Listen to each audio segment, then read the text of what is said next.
ભરૂચ જિલ્લામાં શંકાસ્પદ ચાંદીપુરાનો કેસ સામે આવ્યો છે। ઝઘડિયા તાલુકામાંથી એક શંકાસ્પદ કેસ મળી આવ્યો છે। બાળકીને તાત્કાલિક સારવાર અર્થે સિવિલ હોસ્પિટલના સ્પેશિયલ પીડિયાટ્રિક વોર્ડમાં ખસેડાયું હતું। બાળકીને તાવ, ઝાડા, ઉલટી સાથે ખેંચ પણ આવી હતી।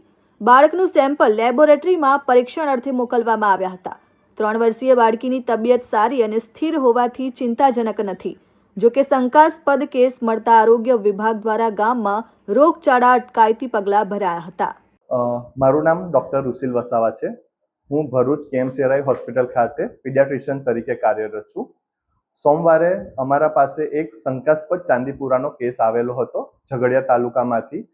જેવી જાણ થતાં તૈયારીમાં મેડિકલ ટીમ એક્ટિવેટ થઈ ગઈ હતી। તૈયારીમાં બાળકને હોસ્પિટલમાં દાખલ કરવામાં આવી દીધી હતી। જ્યારે બાળક આવ્યું ત્યારે બાળકને તાવ, શરદી, ખાંસી સાથે ઝાડા, ઉલટી અને ખેંચ પણ આવી હતી।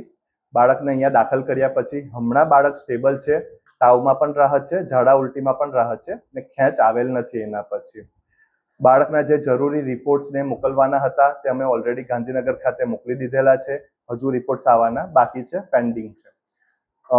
હાલમાં બાળક ઘણું સારું છે।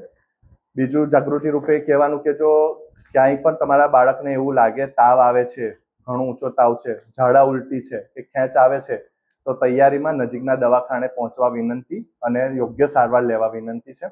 અને બીજું એ કહેવાનું કે આ જે ચાંદીપુરા નામનો વાયરસ છે તે સેન્ડફ્લાય નામની માખીથી થતો રોગ છે।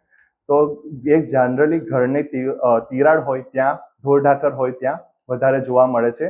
તો આપણા બાળકોને ત્યાં બને ત્યાં સુધી થોડા ઓછા મોકલવા, લાંબી બાયના કપડાં પહેરાવવા અને રાત્રે સૂતી વખતે ખાસ મચ્છરદાનીને એનો ઉપયોગ કરીને એ કરવું છે। તૈયારીમાં જો આવા કોઈ પણ લક્ષણ દેખાય તો નજીકના હોસ્પિટલમાં સંપર્ક કરો। Sachin Patel, RN news, Bharuch.